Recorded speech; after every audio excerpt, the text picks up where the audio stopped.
Halo semua, apa kabar? Ya, berjumpa lagi dengan saya Erwin Supandi untuk Market Review tanggal 2 Desember 2021. Bagaimana hari ini? Ya, beruntung yang kemarin sempat nonton video Market Review kita. Bukan kemarin. Ya, kalau member kemarin.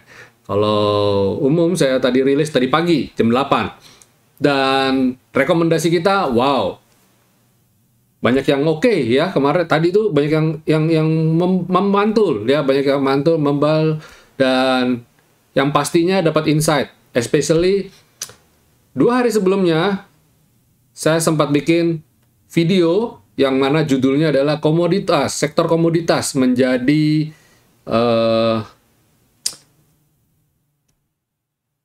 andalan lah ya istilahnya, maksudnya jadi penopang IHSG rebound. Dan ya, jujur, kalau boleh saya bilang, tadi pagi ketika waktu market lagi glosor, yang hijau itu justru malah komoditas loh. Batu bara, saya ingat banget tadi pagi itu ada Arrow, udah rebound, udah jalan dulu.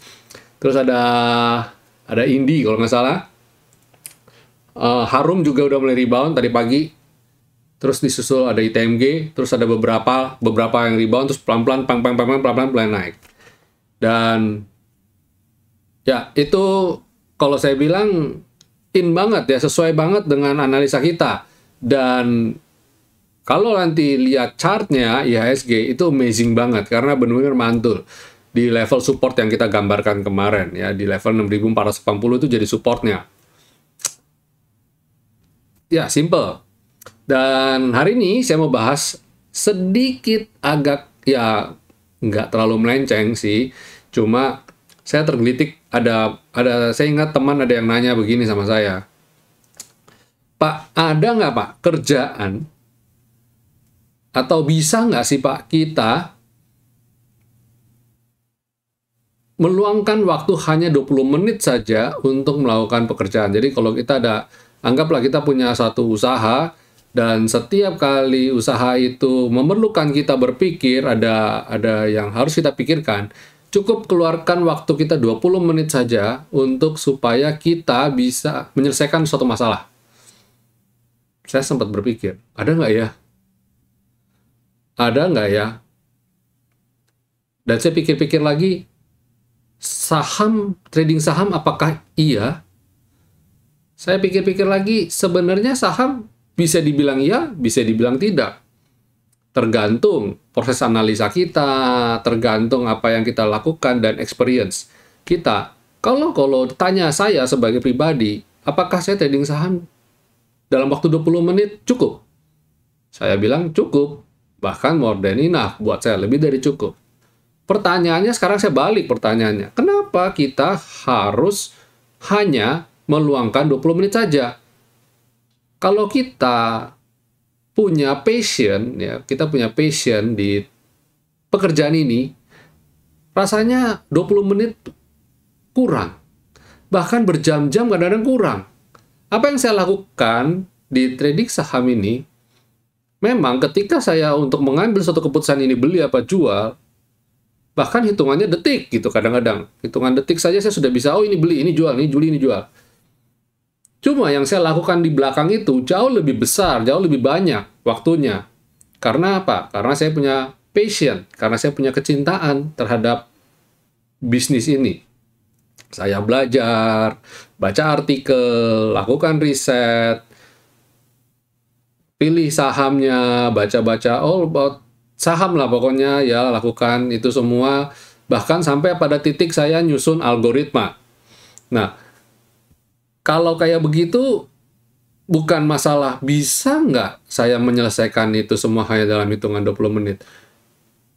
Bukan masalah bisa nggak bisa. Masalahnya adalah kalau kita mencintai suatu pekerjaan ini, kita harusnya lakukan lebih.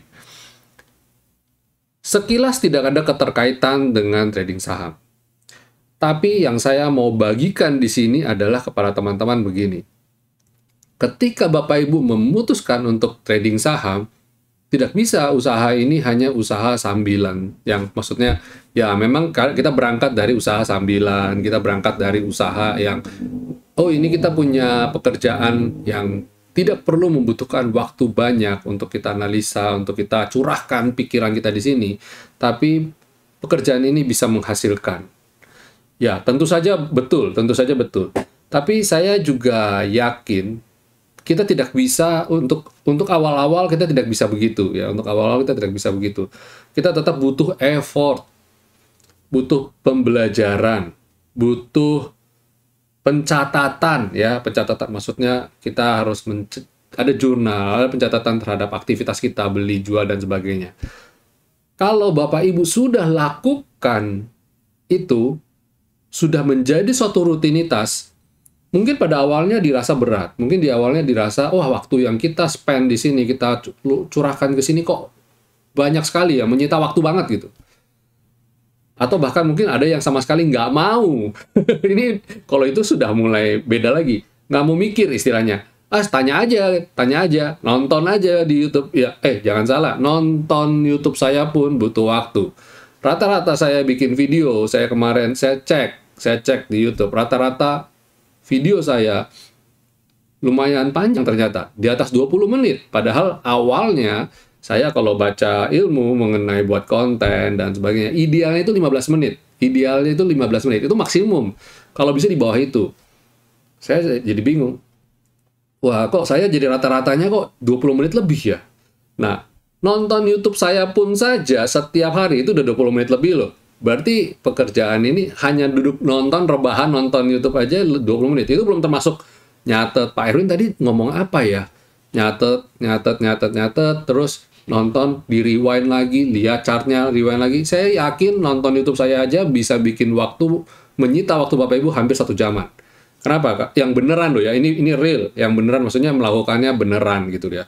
Nonton, lihat ulasannya, lihat catatan, lihat rekomendasi saya, terus dicatat, oh Pak Erwin, lihat chartnya, rekomendasi beli di level ini kira-kira nih, targetnya sekian. Nah, kalau Bapak Ibu lakukan itu aja, saya yakin hampir 1 jaman. Nah. Itu kalau dilakukan benar. Itu baru nonton, planning untuk apa yang akan kita lakukan nanti atau besok gitu. Belum termasuk buat rekapan. Tadi kita ngapain aja. Kalau saya cut loss, tadi kenapa saya cut loss. Kalau saya taking profit tadi, kenapa saya taking profit. Itu belum termasuk rekapan. Baru nonton, bikin trading plan. Hampir 1 jaman.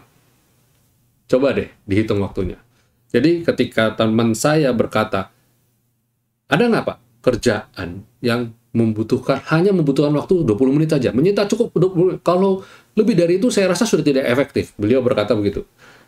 Kalau saya, suatu pekerjaan membuat saya berpikir di atas 20 menit, berarti ada yang salah. Dan saya rasa itu tidak efisien. Maksudnya tidak efisien, saya bilang. Dan maksudnya ada yang salah, bagaimana? Kerjaannya salah atau kitanya yang salah?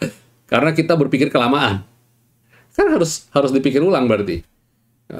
Kita melakukan pekerjaan, harusnya ya, harus ada passion-nya saya bilang. Jadi, waktu yang kita curahkan di sini, berapapun waktunya, kita tidak merasa lelah, kita tidak merasa rugi.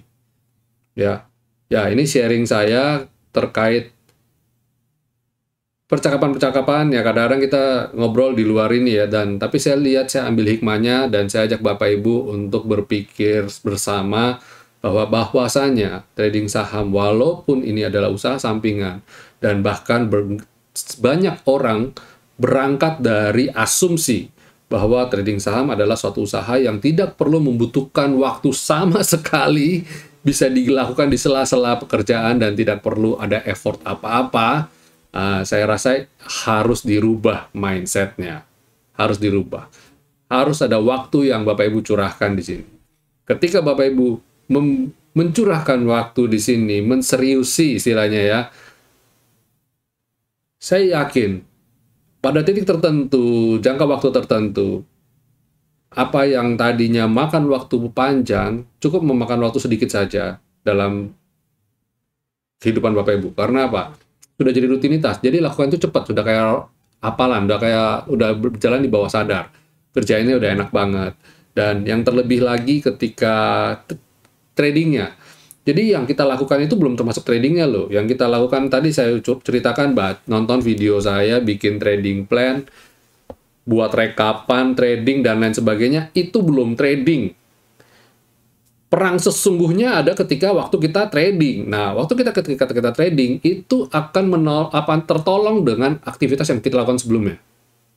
Buat rekapan, bikin trading plan, terus mencatat, nonton video pembelajaran, itu membuat mental kita, otak kita, ketika waktu trading, kita itu sudah sangat siap sekali. Jadi ketika lihat kondisi apapun siap. Ya, ini saya harap bisa menjawab bagi Bapak Ibu yang ketika waktunya trading suka bingung ngapain, atau suka FOMO, atau suka panik.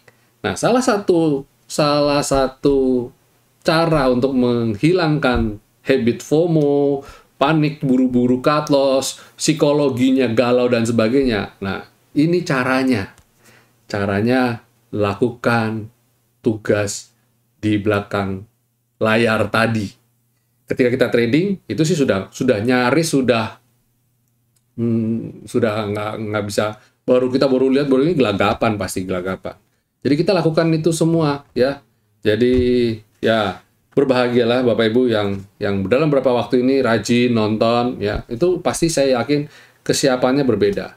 Silakan tulis di komen seberapa besar manfaat Bapak Ibu nonton market review dan video ulasan saya. Saya berusaha untuk secara konsisten memberikan setiap pagi jam 8-an, range antara jam 8 sampai setengah 9 lah ya, untuk supaya bisa memberikan Bapak Ibu setidaknya ada guidance lah. Dan berharap kalau apa yang saya bagikan itu juga setidaknya memberikan Bapak Ibu pelajaran untuk bisa introspeksi atau untuk bisa melihat kesalahan-kesalahan apa yang pernah saya lakukan dan diharapkan untuk kedepannya kita tidak lakukan itu lagi. Ya, itu share saya hari ini. Gini aja udah 12 menit. Ya, rata-rata saya buat video tuh belakangan ini cukup panjang-panjang ya, 20-an menit. Saya lihat di YouTube, average video saya di atas 20-an menit. Oke. Kita coba masuk ke besok ini bagaimana. Hari ini rebound dengan bagus ya. Hari ini rebound dengan bagus. Yang amazing-nya lagi adalah tadi ini dia. Mantul persis di 6480. Apa dia low-nya 6484,5. Bisa, Pak, kok bisa pas gitu ya? Kok bisa pas ya? Karena saya lihat historicalnya dia pernah begitu. Pernah mantul di level ini, ya saya kayaknya dia bakal mantul di sini. Dan seperti biasa, mantul beneran. Dan kebetulan dia tertahan di level 6.500 high hari ini loh ya. 6.586 dan saya punya garis di sini adalah 6585. Dan kalau Bapak Ibu cermati sebenarnya ini tidak benar-benar bagi dua. Jadi kalau ada yang bilang, Pak ini tengah-tengah ya, membelah garis kotak ini. Enggak Pak, ini dia ada garisnya tersendiri gitu ya, dan persis sampai situ dan ketahan. Sekali lagi bukan sulap, bukan sihir, bukan hasil semedi, ini pure kuantitatif ya, pure kuantitatif. Dan harapan saya sekali lagi dia harus bisa naik ke dalam selendang. Kalau dia belum bisa naik ke dalam selendang, jangan kaget. Ini baru hari Rabu ya, jangan kaget kalau ini hari Kamis ternyata. Dan besok adalah hari Jumat, jangan kaget besok kalau dia tiba-tiba naik dan dia koreksi. Oke, ya. Ternyata ini dari Kamis. Dan candle-nya persis ya, kena selendang dan dia lagi sideways. Dalam beberapa waktu ke depan saya lihat sih peluang sideways masih ada sideways-nya. Dan harapan saya di minggu kedua dan ketiga, ini kan masih awal minggu ya, Desember. Jadi minggu kedua dan ketiga di tanggal 6-10 dan 13-17 dan 20-24 IHSG-nya bisa recovery, bisa membaik ya. Bisa break all time high. Kita sambut nanti window dressing ada, maksudnya nggak hilang, dan Santa Claus Rally juga tetap ada. Dan hari ini asing membukukan net buy. Good news-nya aksi jual sudah reda di level 83,4. Masih kecil sih memang, tapi saya harap ini jadi pertanda yang bagus. Dan transaksi hari ini agak kecil. Hari ini transaksi cuma 11,4 triliun saja. Jadi IHSG rebound dengan volume yang kecil. Berarti artinya Bapak Ibu, tekanan jual masih belum hilang ya. Maka saya bilang tadi, judul video tadi pagi itu yang saya rilis adalah IHSG masih dalam tekanan. Jadi jangan euforia dulu, jangan buru-buru happy dulu ya. Apapun bisa terjadi, apalagi besok adalah hari taking profit ya. Jadi waspadai saja. Oke, itu secara composite. Kita masuk ke sektoralnya bagaimana? Masuk IDX Basic. Wow, IDX Basic sempat jebol ternyata, tapi dia bisa naik dan tertahan di level support panjang ini. Good, bagus ini. Besok kalau dia bisa naik lagi, setidaknya ke level masuk ke dalam selendang, lebih bagus lagi. Consumer cyclical mulai tertahan. Ini kalau saya panjangin, nah ini coba ya. Sini kalau ini sudah ada dari kapan tahu loh ya. Ini bukan saya baru buat loh. Ini dari kapan tahu, Bapak Ibu tahu sendiri, nonton sendiri. Ini kalau saya panjangin, ini kira-kira segini. Nah, voila, bener kan? Masih di level ini kan? Bayangin, ini saya bukan sih. Tadinya di sini loh ya. Bapak Ibu lihat sendiri loh video ini. Dan nonton video-video saya sebelumnya. Dan nyatanya benar-benar dia rebound dari areal ini. Harapan saya dia comeback lah, bisa comeback. Consumer cyclical, selalu kemudian ada energi. Ya, saya sudah bilang bolak-balik ya. Ada yang tadi, ada yang tanya, atau beberapa saya lihat ada yang tanya di sosmed, atau kok tiba-tiba batubara bisa naik, tiba-tiba gitu. Atau kok tiba-tiba sektor energi naik. Saya bilang, well, nggak tiba-tiba loh ya. Lihat, sektor energi tertahan di selendang sejak hari tanggal 29 November. Dan bahkan saya juga mungkin waktu itu sempat ulas juga bahwa salah satunya ya video yang saya bikin itu ya. Jadi saya bikin video itu bukan secara ya orang bilang kebetulan. Tapi coba Bapak Ibu silakan nonton video saya. Banyak banget kebetulannya berarti ya. Saya sudah bilang, kondisi winter, musim dingin, harga komoditi nggak mungkin bisa murah karena orang cenderung beli, numpuk istilahnya. Dan saat ini batu bara masih menjadi sumber energi yang paling murah. Kemarin kan sempat heboh batu bara naiknya tinggi, dan masa sekarang tiba-tiba koreksi langsung ambiar, kan nggak mungkin juga. Dan ini lupanya terdrive naik juga. Good. Ya, sektor energi masih oke, silakan dipantau. Kalau besok dia bisa breakout, wow, dia bikin all time high.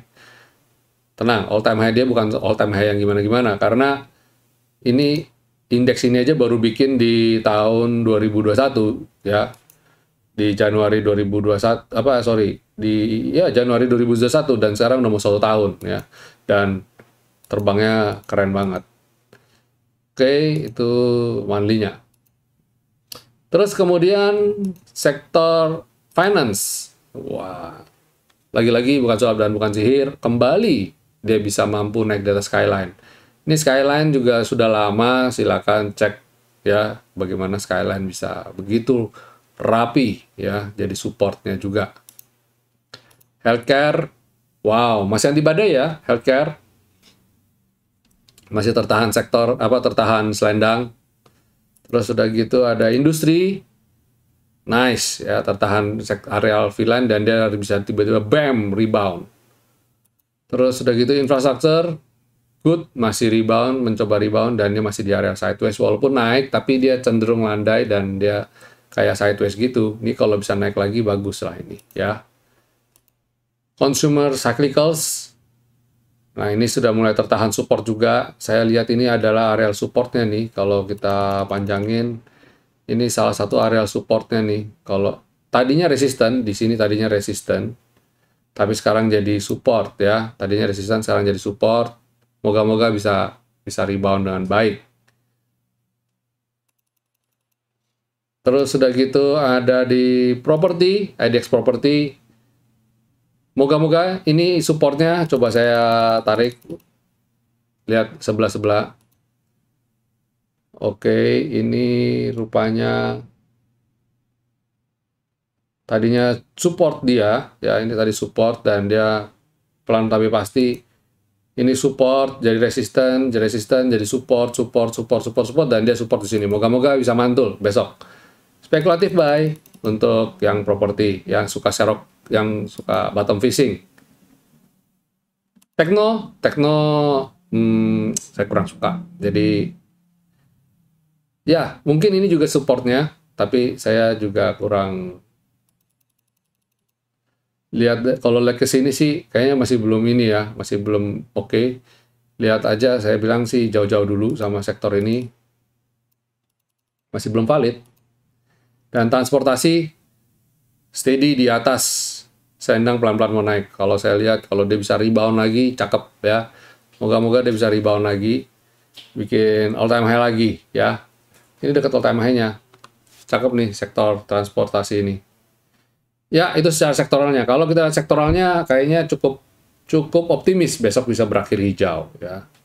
Dan minggu depan juga cukup penuh optimisme. Ya, itu dia rekomendasi market review kita. Sekarang kita masuk segmen berikutnya, rekomendasi. Ada emiten apa aja? Ada beberapa emiten dari sektor energi yang saya rasa masih layak untuk jadi rekomendasi ya.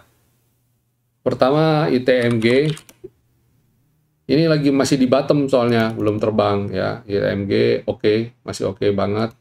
Nah ini, kalau besok bisa breakout areal ini mestinya oke nih. 22050. Dia nutup gap ya. Asing juga masuk. Habis ITMG ada Indi. Indi juga menarik. Dia ada di atas skyline. Dan ini target-targetnya inilah kalau mampu naik ya, target berikutnya ke 1 ini saya update aja 1845 1930 dan saya tambahin di sini karena ini udah nggak relevan lah ya, udah di bawah sekali, udah supportnya nggak jebol. 20. Oke, ini targetnya. Moga-moga nyampe ya.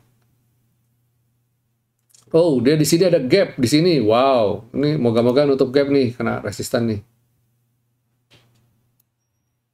Moga-moga kena resisten ini, nutup gap nih dia, ya. Nice. Oke, itu Indi. Kemudian berikutnya ada Java. Wow, kalau Java ini di bottom. Kenapa saya pilih Java? Karena Cepin dalam 3 hari ini volatilnya lumayan dan bagus pergerakannya. Saya kasih lihat Cepin. Nah, Cepin ini juga sebenarnya saya mau rekomendasiin juga. Ya, masuk rekomendasi saya juga deh. Jadi, Cepin dan Java silakan Bapak Ibu pantau. Ya. Nah, kenapa saya senang Java? Karena posisi masih disupport. Saya senangnya cuma itu. Dia disupport, jadi spekulatif buy, disupport. Nanti mungkin setelah Cepin dia bisa giliran dia yang naik. Habis itu ada Bank Mandiri. Wah, ini Bank Mandiri sideways dan satu-satunya sektor finance yang oke. Bukan satu-satunya sih, BCA juga oke. Tapi yang cukup oke lah. Nah, BCA juga silakan BCA nih. Nah, ini cakep juga BCA. Tadi teman-teman kita di grup pada kemarin sih ketika koreksi dia serok BCA, pada serok BCA dan hari ini BAM BCA naik 2,7%. Deposito, bunga deposito cair ya. Terus udah gitu ada Agi, bukan Agri. Agi ini kenapa saya pilih Agi? Satu, dia memang transaksi belum besar sih. Memang transaksi belum besar, saya akui. Cuma gini, orang spekulasi ya, ini sentimennya Omikron. Ya, bener nggak sih? Nah, ini sentimennya orang takut mungkin nanti kehabisan oksigen dan apa-apa gimana-gimana. Dan mestinya ini juga masih oke banget. Jadi ketika kemarin waktu pandemi, menjelang akhir pandemi yang sesi kedua, yang gelombang kedua, dia naiknya lumayan oke ya. Nih, dari Juli ini naik, terus dia swing, dia naik lagi. Nah, ini dia juga bikin swing lagi. Nah, kalau dia bikin swing 2 ini kan modelnya kayak cup and handle ya, atau apalah. Ya, nggak sih? Dan chartnya weekly juga masih dalam tren yang naik. Saya bilang ini oke banget, masih layak untuk diperjuangkan Agi ini. Terus ada rekomendasi saya satu lagi yang bisa Bapak Ibu perhatikan, yaitu mungkin loh ya, ini bisa jadi patokan juga, LPPF. Nah, ini juga rebound di support. Kembali masuk dalam selendang, tapi masih dalam tekanan. Kalau bisa dia rebound lagi, menarik nih, cermatin aja. Cuma saya lihat kalau besok dia koreksi, turun di bawah selendang, jangan masuk dulu ya, karena ini trennya cenderung turun. Jadi hati-hati aja. Ya, itu paling yang bisa kita sementara itu dulu ya. Rekomendasi kita ada beberapa sih sebenarnya.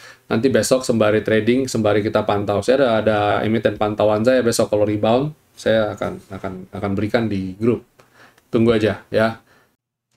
Oke, itu dulu video saya, market review, rekomendasi dan serta ulasan.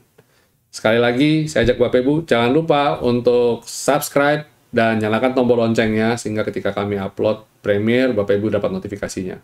Dan jangan lupa dukung channel kami dengan membagikan link video-video YouTube kami ini. Sampai jumpa semuanya, jangan lupa bikin trading plan. Tadi saya sudah kasih wejangan, betapa pentingnya persiapan untuk trading. Sampai jumpa semuanya, stay safe, stay healthy, and God bless you all.